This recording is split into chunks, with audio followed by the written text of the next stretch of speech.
Assalamualaikum warahmatullahi ta'ala wabarakatuh. A'udzu billahi minasy syaithanir rajim. Bismillahirrahmanirrahim. Alhamdulillahi rabbil alamin wassalatu wassalamu ala asyrafil anbiya'i wal mursalin Sayyidina Muhammadin wa ala alihi wa sahbihi ajma'in. Allahumma rabbi syrah li sadri wa yassir li amri wahlul 'uqdatam min lisani yafqahu qawli wa la hawla wa la quwwata illa billahil 'aliyyil 'azim. Allahumma anfa'na bima 'allamtana wa 'allimna ma yanfa'una wa 'allimna ma jahilna wa dhakkirna ma nussina. Allahumma yassir wa la tu'assir. Rabbi tammim bil khair. Allahumma aftah alaina futuhal arifin waffiqna tawfiqas salihin. Allahumma la sahla illa ma ja'altahu sahla wa anta taj'alul hazna idha syi'ta sahla. Allahumma ja'alna minas su'ada'il maqbulin wa la taj'alna minal ashqiya'il mardudin. Allahumma salli wa sallim wa barik ala sayyidina Muhammad wa ala alihi wa sahbihi ajma'in walhamdulillahi rabbil alamin. InsyaAllah kita sambung balik pengajian kitab Bulughul Maram yang berkait dengan hadis hukum hakam yang dikarang dan disusung oleh Al-Imam Al-Hafidh Ahmad bin Ali bin Muhammad yang dikenali sebagai Imam Ibn Hajar Al-Asqalani. Lahir pada tahun 773 Hijrah, wafat pada tahun 852 Hijrah, rahimahullahu subhanahu wa ta'ala. Wa nafa'anallahu bi'ulumihi fid daraini amin. Kita masih lagi di dalam bab darah wanita. Hadis yang ke-11, hadis last sekali. Katanya, wa an ummi Salamah radhiyallahu anha qalat, كانت النفساء تقعد على عهد النبي صلى الله عليه وسلم بعد نفاسها 40 يوما. رواه الخمسة إلا النسائي واللفظ لأبي داود وفي لفظ له ولم يأمرها النبي صلى الله عليه وسلم بقضاء صلاة النفاس وصححه الحاكم. Maksudnya, dan diriwayatkan daripada isteri Rasulullah yang bernama Ummu Salamah radhiyallahu anha. Ada seorang isteri Rasulullah sallallahu alaihi wasallam yang dikenali sebagai Ummu Salamah. Tapi nama dia bukan Ummu Salamah. Ummu Salamah ni dia panggil kunyah dia. Adapun nama Ummu Salamah sebagaimana yang disebut oleh ulama, nama dia adalah Hindun. Nama dia adalah Hindun, nama isteri Rasulullah sallallahu alaihi wasallam. Yang mana katanya adalah perempuan yang bersaling duduk ia, maksudnya duduk yakni tidak sembahyang dan tidak berpuasa di zaman Nabi sallallahu alaihi wasallam. Jadi perempuan yang bersaling di zaman Rasulullah dulunya, dia tidak semayang, tidak puasa, dia berpantanglah, tunggulah. Dan tidak berpuasa pada zaman Nabi sallallahu alaihi wasallam selepas daripada dia beranak selama 40 hari. Hadis ini rawahul khamsah illa an-Nasa'i. Telah meriwayat akan hadis ini oleh 5 orang ulama hadis, mereka Imam An-Nasa'i. Hadis ini diriwayat jadi oleh 5 orang ulama hadis, melainkan Imam An-Nasa'i tidak riwayat, Imam Abu Dawud riwayat, Imam Tirmizi riwayat, Imam Ibnu Majah riwayat hadis ni. Okey. Kata dia, dan lafaz itu bagi Abi Daud. Lafaz yang kita baca saat ni itu adalah lafaz bagi Abi Daud.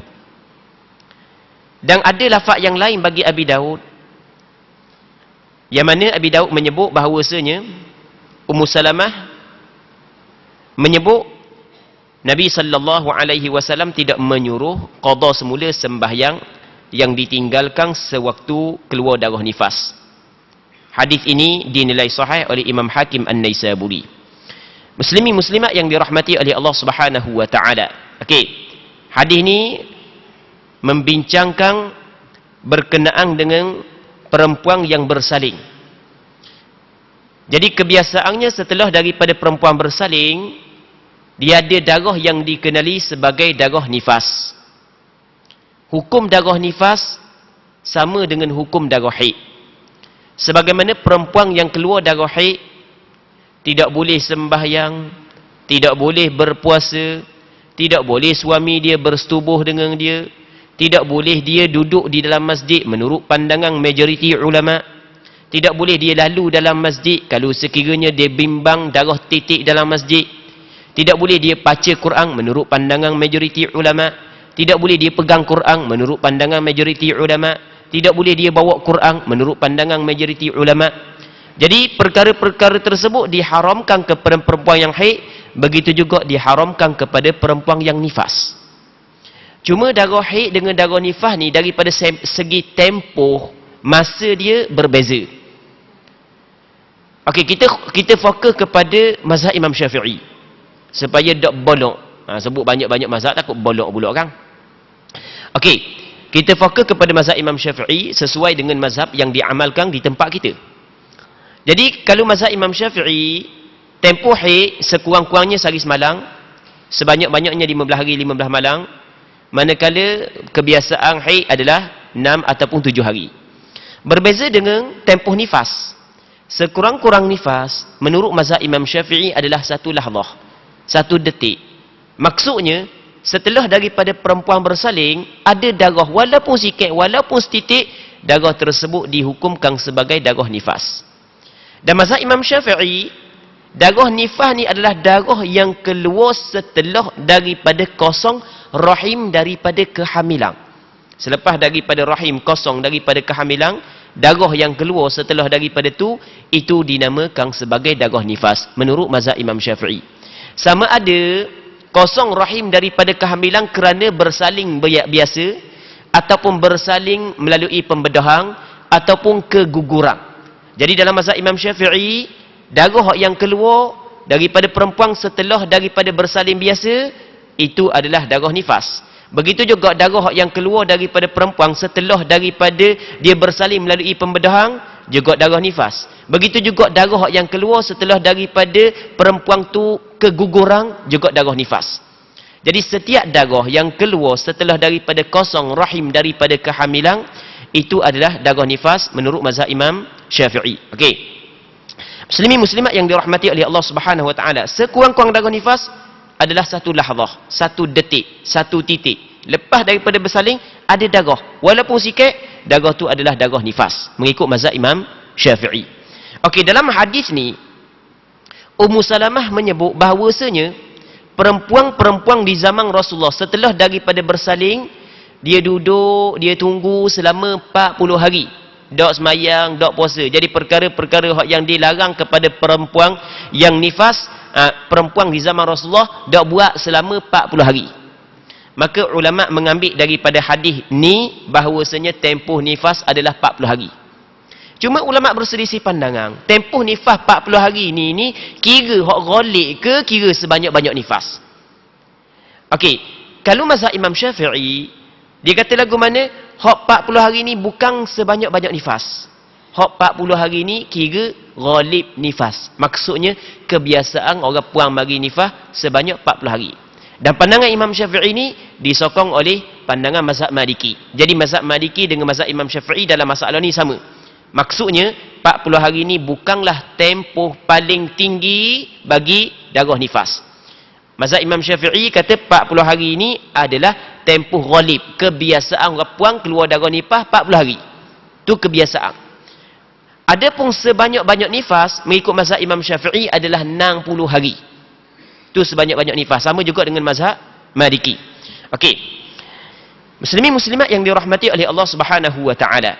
Jadi hadis ni kalau kita nak huraikan mengikut pandangan mazhab Imam Syafi'i adalah bukanlah menyatakan sebanyak-banyak nifas, tapi menyatakan benda ghalib kebiasaan nifas. Jadi kebiasaan nifas adalah 40 hari. Muslimi muslimat yang dirahmati oleh Allah Subhanahu wa taala. Jadi orang puang kebiasaannya dia mari nifas 40 hari. Tapi ada juga orang puang dia keluar darah nifas dak sampai 40 hari. Sebab kita kabur ghalib, kebiasaan bukan mesti lagu ni. Dan ada juga orang puang keluar darah nifas lebih daripada 40 hari. 41 ada mari lagi, 42, kadang-kadang 43 baru berhenti, kadang-kadang 44 baru berhenti, kadang-kadang 45 hari baru berhenti, kadang-kadang 50 hari baru berhenti. Okey, mazhab Imam Syafi'i kalau dalam lingkungan 60 hari semuanya adalah nifas. Okey, tu kita kena tahu. Muslimin muslimat yang dirahmati oleh Allah Subhanahu wa taala. Okey. Kalau kita tengok hadis yang Imam Ibn Hajar Al-Asqalani sebut dalam bab nifas, satu hadis ni je. Ni dalam bab ni lah.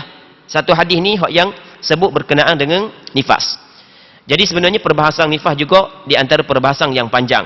Untuk kita tahu secara panjang lebar tu, huraian dia secara terperinci, hak tu kita kena mendalami dalam kitab fiqh. Okey. Muslimin muslimat yang dirahmati oleh Allah Subhanahu wa taala. Jadi 40 hari ni kita ulang balik, ini adalah kebiasaan nifas bagi seorang perempuan. Tapi orang puan kena ingat, kalau sekiranya darah dia berhenti sebelum daripada 40 hari, maka wajib dia kena semayang. Kalau orang puang darah dia berhenti sebelum daripada 40 hari, wajib dia kena semayang. Jangan tunggu sampai ke 40 hari. Baru ni hamba ada kuliah di satu tempat. Di satu tempat hamba kuliah di Pengkalan Merangang. Kebetulan ada seorang pengurusi MPKK Sungai Segar, nama Puak Mak. Tok Kimak, hamba panggil Tok Kimak. Dia ajukan soalan, kebetulan bincang berkenaan dengan darah nifas. Dia kata, Ustaz, kalau orang puang berhenti darah sebelum daripada 40 hari kena semayang? Kena semayang lah. Kita rakyat gitulah, kena semayang. Hak tu hak yang disebut oleh ulama. Lepas tu dia kata ramai orang puang lagi tak cukup 40 hari lagi tu tak semayang. Kata gitu pula. Ramai orang puang, tak mungkin orang puang kampung dia kau. Jadi dia kata ramai orang puang. Okey, hamba kata tak apa, hamba akan sentuh masalah ni supaya orang puang hak yang melakukan kesalahan tersebut dia baiki kesilapan. Itu di antara fardu ain yang perlu diketahui oleh orang puang. Okey, kita ulang sekali lagi. Ghalib nifas 40 hari. Ghalib nifas 40 hari. Andai kata orang puang darah berhenti sebelum daripada 40 hari, tak boleh dia tunggu sampai 40 hari. Kalau darah berhenti sebelum daripada 40 hari, wajib dia kena mandi dan wajib dia kena sembahyang. Dan hukum ini adalah hukum yang disepakati oleh ulama tanpa ada khilaf. Sehingga kan Imam At-Tirmidzi, seorang ulama hadis, dia ada satu kitab, nama kitab dia Sunan At-Tirmidzi. Imam At-Tirmidzi dalam kitab Sunan Tirmidzi dia kata lagu mana? Dia kata ajma'a ahlul ilmi minas sahabati wat tabi'in wa man ba'dahum ala anna an-nufasa'a tad'u as-salah 40 yawma illa an tara at-tuhra qabla dhalik fa innaha taghtasilu wa tusalli. Ni kata siapa? Kata Imam At-Tirmidzi, Abu Isa Muhammad bin Isa bin Sawrah At-Tirmidzi dalam kitab Sunan Tirmidzi. Imam Tirmidzi kata lagu mana? Ajma'a ahlul ilm, telah ijma'. Apa nak ijma'? Sepakat ahlul ilm, para alim ulama, minas sahabati, dari kalangan para sahabat, wat tabi'in, dan ulama-ulama di zaman tabi'in, wa man ba'dahum, dan ulama-ulama yang datang selepas daripada mereka. Mereka ni sepakat ala annan nufasa, perempuan yang keluar darah nifas, tada'us salata 40 yauma, tinggal sembahyang dalam 40 hari. Dia kena tinggal sembahyang 40 hari. Illa antara tuhra qabla dhalik, melainkan kalau dia tengok suci berlaku sebelum daripada 40 hari. Kalau suci berlaku sebelum daripada 40 hari, tak boleh dia tunggu sampai 40 hari. Illa antara tuhra qabla dhalik fa innaha taghtasilu wa tusalli. Maka ketika tu apabila dia tengok suci sebelum cukup daripada 40 hari, mesti wajib dia kena mandi dan wajib dia kena sembahyang. Allahu Rabbi. Jadi ada lagi orang puang di tempat kita yang tidak mengetahui perkara ni. Sedangkan perkara ni termasuk dalam perkara fardu ain, menjadi kewajipan kepada perempuan kena tahu, sebab dia berkait rapat dengan solat, ibadat sembahyang dia, ibadat puasa dia. Jadi kita ulang balik. Jadi bagi orang puang yang dengar, ni ngajar, tak kira lah sama ada hak duduk dalam masjid ataupun hak yang dengar, Di mana-mana saja, dalam kereta ke, di rumah ke, okey, dia ingat darah nifas ghaliknya 40 hari. Kalau sekiranya darah berhenti sebelum daripada 40 hari, wajib orang puang tu kena mandi dan sembahyang dengan kesepakatan ulama tanpa ada khilaf. Okey, hamba sebut dah pandangan ulama ataupun perkataan ulama yang menjelaskan hukum tersebut. Orang yang pandai tengok kita Arab, kita nak tunjuk, nak khabar orang yang pandai tengok kita Arab, buka kitab Sunan At-Tirmizi.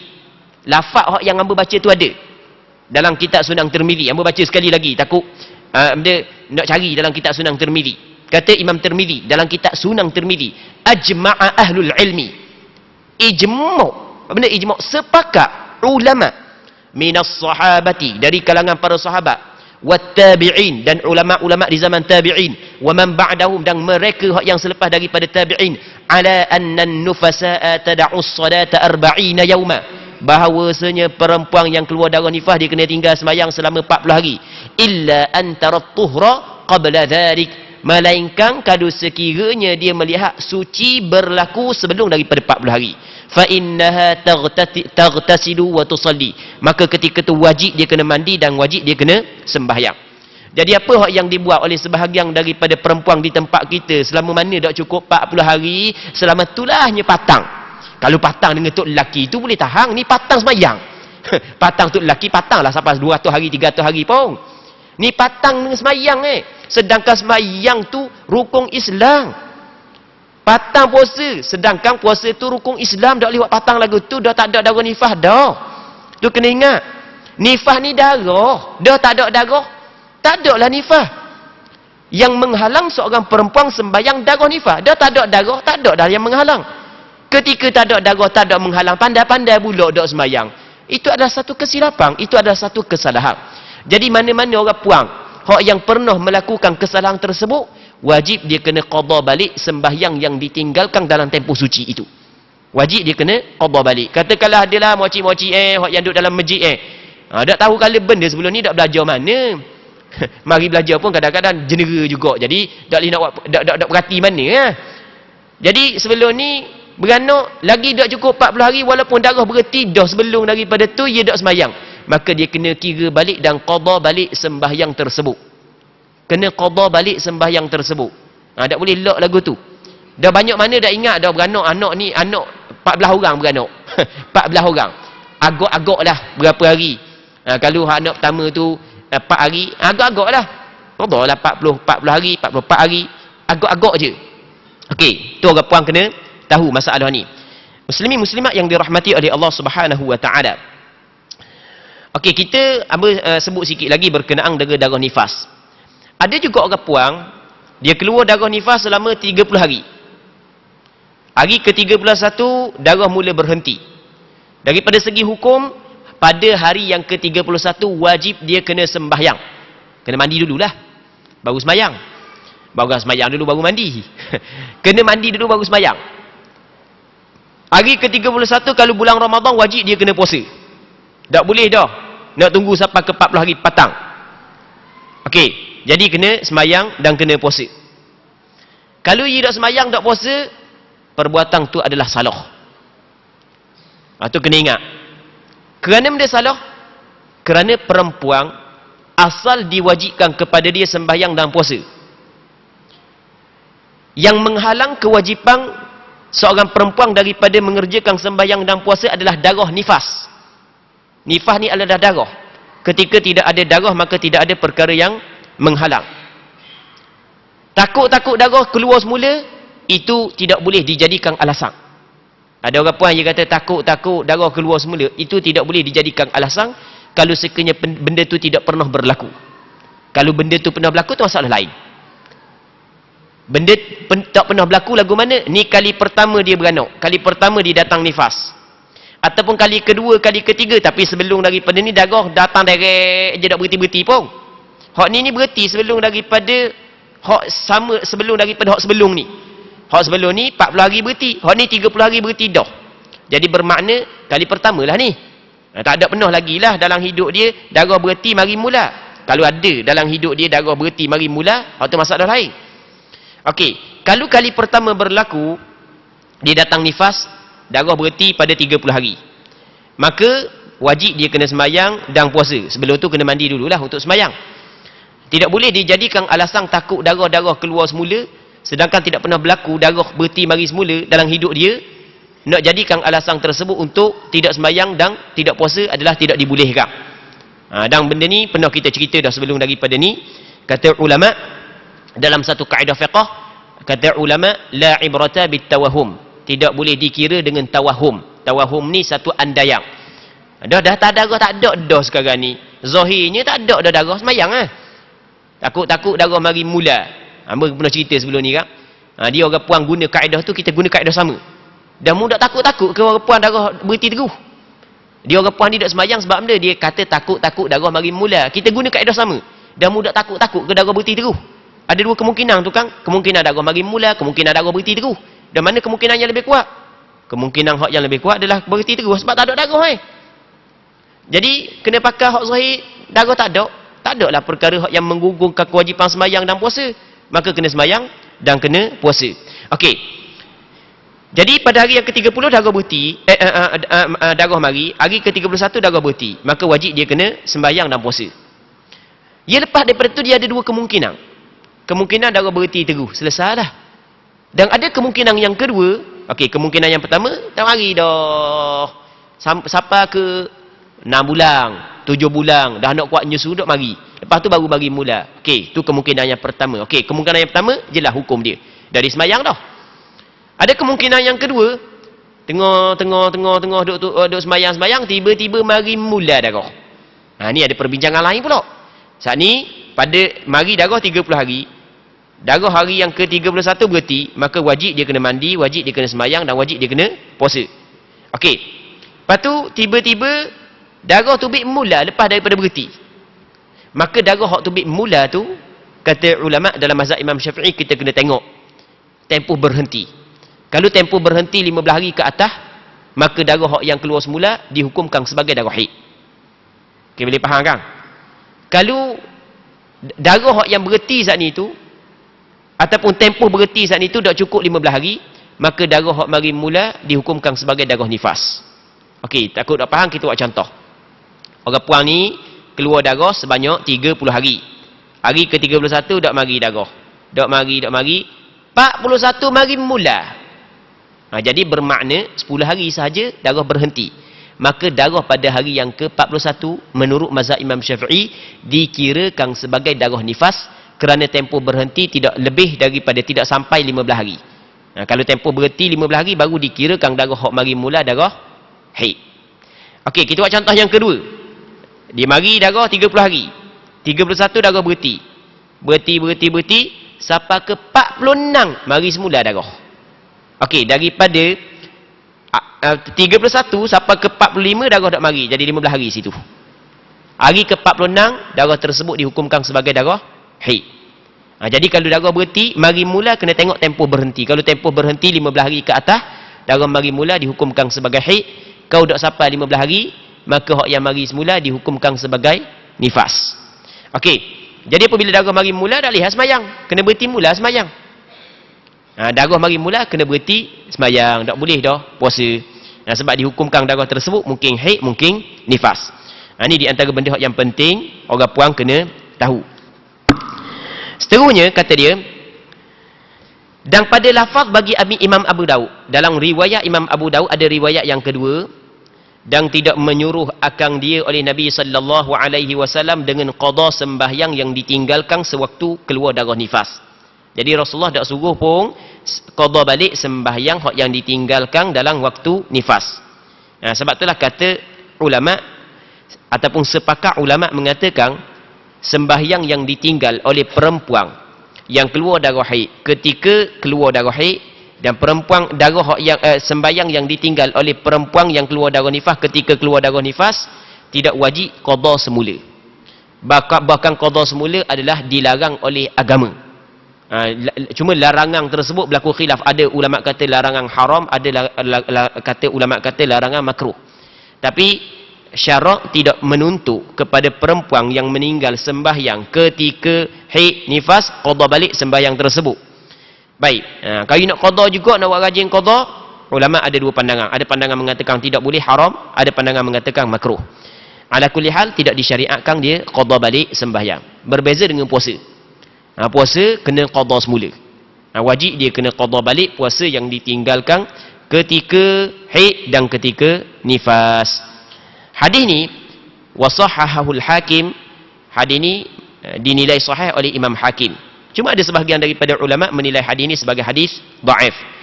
Tapi tidak kurang juga ada ulama yang menilai hadis ni sebagai hadis sahih. Jadi hadis ni berlaku perselisihan di kalangan ulama pada menetapkan hukum dia. Ada sebahagian ulama mengatakan hadis dhaif, ada sebahagian daripada ulama mengatakan hadis sahih. Okey, kita habis bab darah. Kita masuk dalam bab baru, iaitu bab kitabus solah. Kitab sembahyang. Kita masuk dalam perbahasan baru, iaitu berkenaan dengan sembahyang. Kita akan bincang hadis-hadis yang berkait dengan sembahyang. Muslimin muslimat yang dirahmati oleh Allah Subhanahu wa taala. Kalau sebut kata perkataan sembahyang, semua kita tahulah. Perkataan sembahyang semua kita tahu, benda makna sembahyang. Tapi ada juga orang kata tak boleh kata sembahyang, dia kena kata solah. Sebab sembahyang ni maksudnya adalah sembah dewa, dia kata.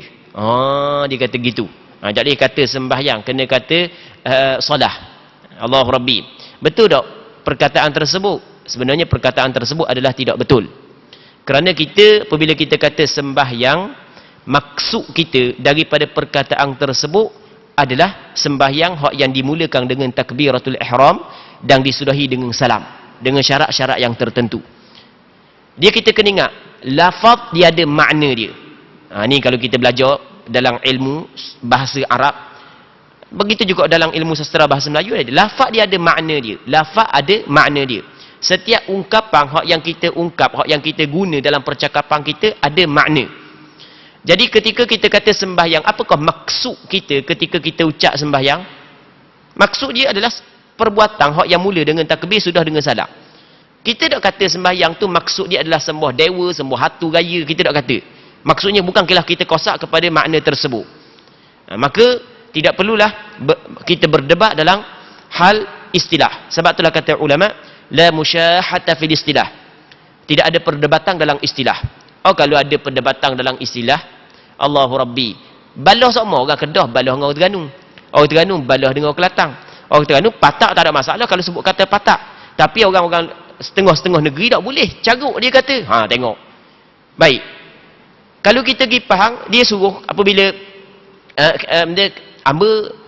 dia isteri hamba orang Pahang. Lepas tu, masa lepas daripada hamba nikah tu, tok tua kata, tolong kopek buah kelapa. Allah Rabbi, kejut kita. Dah Terengganu boleh guna gitu? Terengganu. Okey, tidak perlu berdebat dalam masalah istilah. Kalau berdebat agak, dah sudahlah. Sekarang ni bukanlah daripada sudut perkataan, tapi daripada sudut makna bagi perkataan tersebut. Jadi kalau dia kata perkataan sembahyang, maksudnya adalah ibadat, maka tak ada masalah. Kita guna perkataan sembahyang merujuk kepada ibadat yang kita buat, tak ada masalah. Jangan kata salah-salah lah. Jadi hak yang kata salah adalah tidak betul. Jadi orang hak yang kata sembahyang, ajak pergi sembahyang, bukanlah bermakna ajak pergi sembah hatu ke, sembah jin ke. Allah Rabbi. Tapi kalau kata makna solat, kalau dia guna perkataan solat tapi dengan makna hak yang salah, salah juga. Sebab kosak dia benda hak yang salah. Okey. Jadi tak ada masalah lah kita kata sembahyang. Kitabus solah, ni kitab pada menyatakan, pada menjelaskan sembahyang. Muslimin muslimat yang dirahmati oleh Allah Subhanahu wa taala. Semua kita tahu bahawasanya sembahyang adalah rukun Islam. Yang kedua selepas daripada mengucap dua kalimah syahadah. Dalam hadis yang diriwayat oleh Imam Muslim daripada Sayyidina Umar bin Al-Khattab radhiyallahu taala an, ketika mana Sayyidina Umar menceritakan ada seorang lelaki mari jumpa dengan Rasulullah, ditanya kepada Rasulullah beberapa soalan. Di antara soalan yang diajukan kepada Rasulullah, dia kata kepada Rasulullah, ya Muhammad, akhbirni anil Islam. Wahai Muhammad, cuba cerita kepadaku tentang Islam. Kata Nabi sallallahu alaihi wasallam, al-Islamu an tashhada an la ilaha illallah wa anna Muhammadar Rasulullah wa tuqimas shalah. Kata Rasulullah, Islam ni yang pertama mengucap dua kalimah syahadah, yang keduanya adalah mendirikan sembahyang. Dalam hadis yang diriwayat oleh Abdullah bin Umar bin Al-Khattab radhiyallahu taala anhuma, yang dikeluarkan oleh Imam Bukhari dan Muslim, kata Nabi sallallahu alaihi wasallam, Bunyal Islamu ala khams, syahadatu an la ilaha illallah wa anna Muhammadar Rasulullah wa iqamus salah. Dibinakan Islam di atas 5 perkara. Islam diasaskan di atas 5 perkara. Yang pertamanya mengucap 2 kalimah syahadah, yang keduanya mendirikan sembahyang. Jadi kita bincang berkenaan dengan sembahyang ni adalah kita bincang berkenaan dengan rukun Islam. Jadi benda yang besar ni, rukun agama kita. Itu maksud rukun Islam, rukun agama kita. Yang kita bincang tentang sembahyang. Sembahyang adalah tiang agama. Dalam hadis yang diriwayat oleh Imam Tirmizi daripada Sayyidina Mu'adz bin Jabal radhiyallahu taala an, kata Nabi sallallahu alaihi wasallam, wa amuduhus salah, tiang kepada perkara itu adalah sembahyang. Sembahyang adalah tiang kepada agama Islam. Sebagaimana rumah bangunan kalau tak ada tiang runtuh, begitu juga agama Islam kalau tak ada tiang, tak ada sembahyang, runtuh. Sembahyang adalah awal-awal perkara yang diajar oleh Rasulullah kepada sahabat yang memeluk Islam. Dalam hadis yang diriwayat oleh Imam Muslim daripada Tariq bin Ashyam, kata Tariq bin Ashyam, kana ar-rajulu idza aslama 'allamahu an-nabiy sallallahu alaihi wasallam as-salah. Apabila seorang lelaki memeluk Islam, Rasul ajar benda yang mula-mula sekali setelah daripada dia masuk Islam adalah sembahyang. Sembahyang adalah perkara yang mula-mula sekali Rasulullah ajar selepas daripada seorang tu memeluk Islam. Ini sebagaimana yang disebut oleh Imam Muslim dalam hadis yang diriwayat daripada Tariq bin Ashyam radhiyallahu taala an. Dan sembahyang adalah perkataan yang akhir sekali keluar daripada mulut Rasulullah ketika Rasul nak wafat. Dalam hadis yang diriwayat oleh Imam Abu Dawud daripada Sayyidina Ali radhiyallahu taala an, kata Sayyidina Ali, kana akhiru kalami Rasulillah sallallahu alaihi wasallam as-salah ittaqullah fima malakat aymanukum. Kata Sayyidina Ali, adalah perkataan yang akhir sekali keluar daripada mulut Rasulullah adalah sembahyang. Mu kena jaga sembahyang. Dan mu kena takut kepada Allah terhadap hamba sahaya yang ada di dalam milikmu. Dalam hadis yang diriwayat oleh Imam Abu Dawud. Sembahyang adalah awal-awal ibadat yang akan disoal kepada hamba di negeri akhirat. Dalam hadis yang diriwayat oleh Imam Tirmizi, kata Nabi sallallahu alaihi wasallam, inna awwala ma yuhasabu bihi al-'abdu yaumal qiyamati min 'amalihi as-salah. Sesungguhnya awal-awal perkara amalan yang akan disoalkan seorang hamba pada hari kiamat adalah sembahyang. Fa in saluhat, kalau sekiranya baik, molek sembahyang dia, comel sembahyang dia, faqad aflaha wa anjah, kata Rasulullah, dia akan mendapat kejayaan. Tapi kalau wa in fasadat, kalau rosak sembahyang dia, faqad khaba wa khasir, maka sesungguhnya akan rugi dia. Sembahyang adalah hubungan di antara hamba dengan Allah. Hubungan di antara hamba dengan Allah adalah sembahyang. Mulianya sembahyang, Allah Ta'ala mengfardukan sembahyang Nuh pada malam Mi'raj.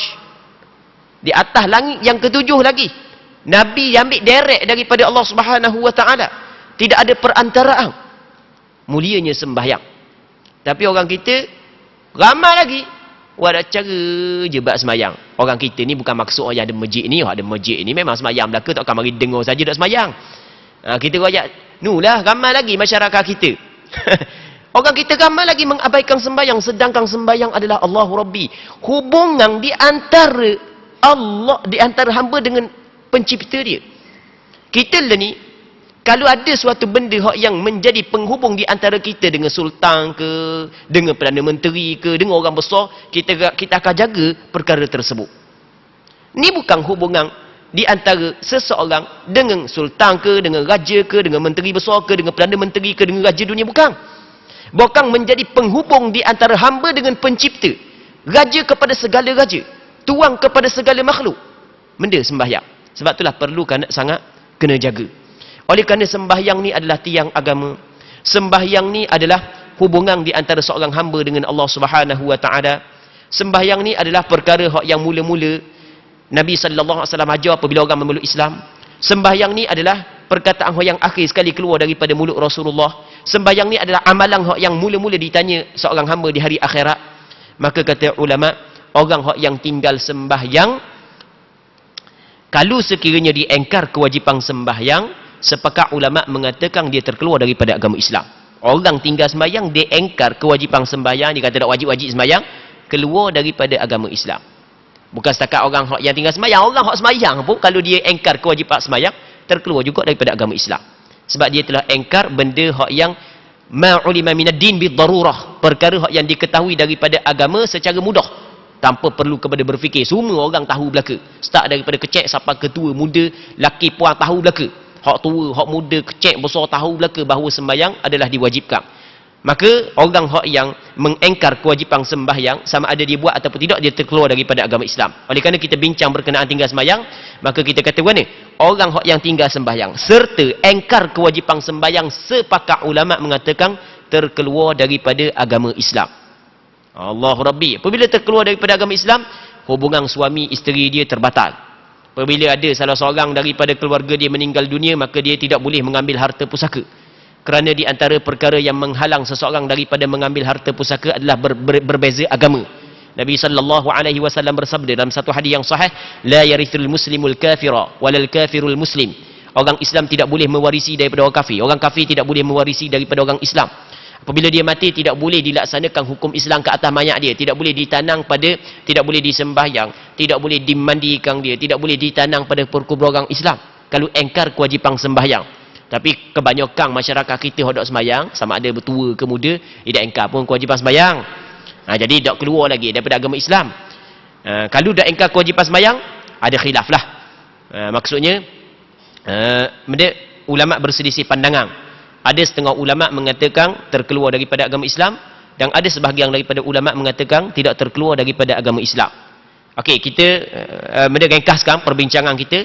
Orang yang tinggal sembahyang, kalau dia tidak engkar kewajipan sembahyang, ulama ada dua pandangan.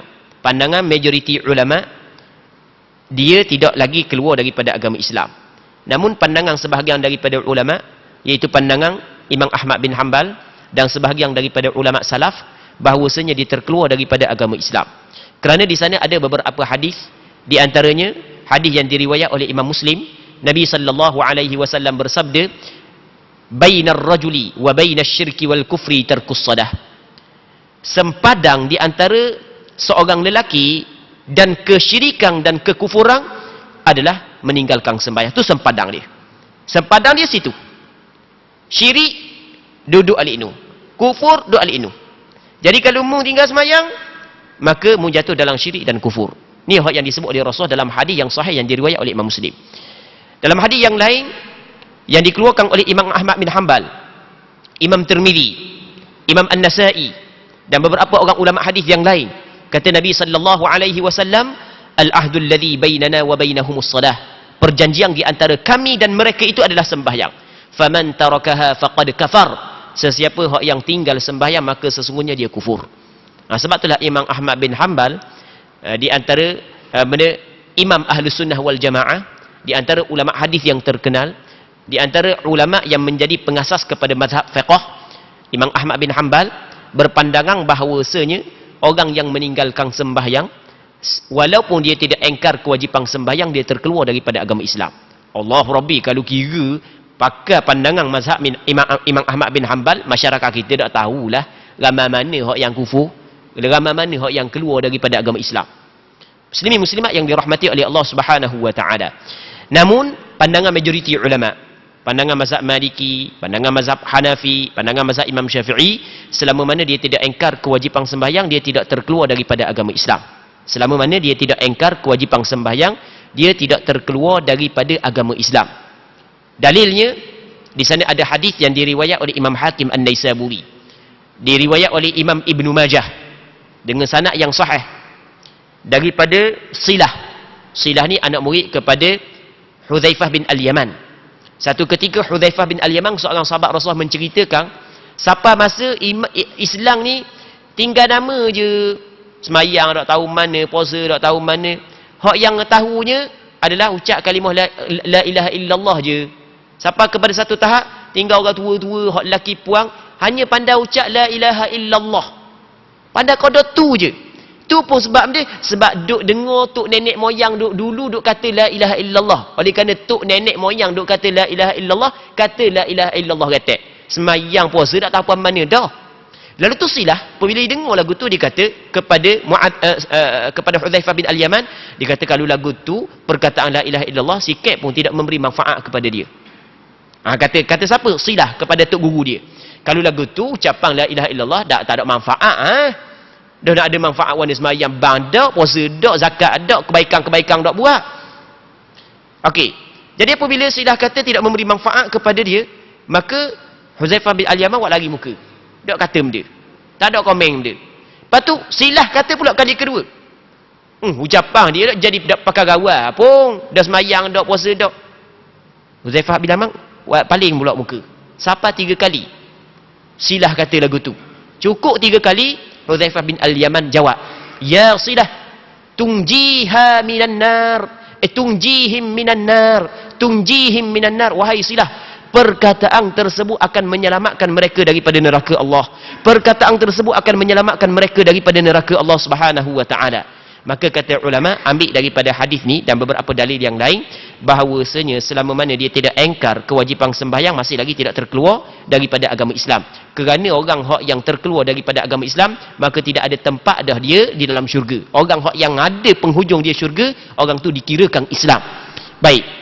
Begitu juga ada hadis yang lain yang diriwayat oleh Imam Malik dalam kitab Muwatta, diriwayat oleh Imam Ahmad bin Hanbal dalam kitab Musnad dia, riwayat Imam Tirmizi, Imam An-Nasai, Imam Ibn Majah dan beberapa orang ulama hadis yang lain.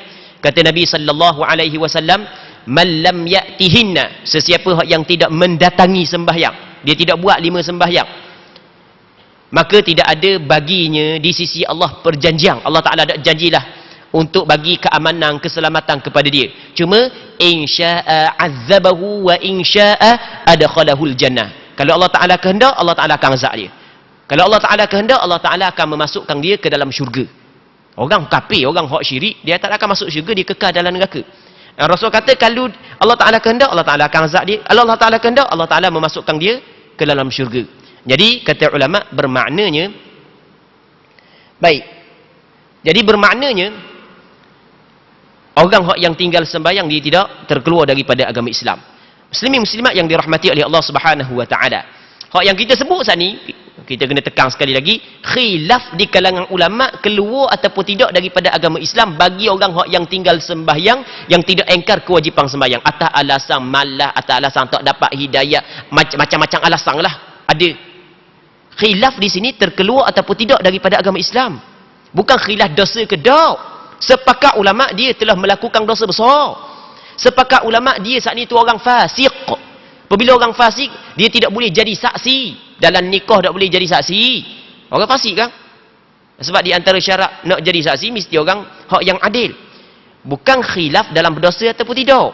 Sepakat ulama mengatakan dia telah melakukan dosa yang cukup besar.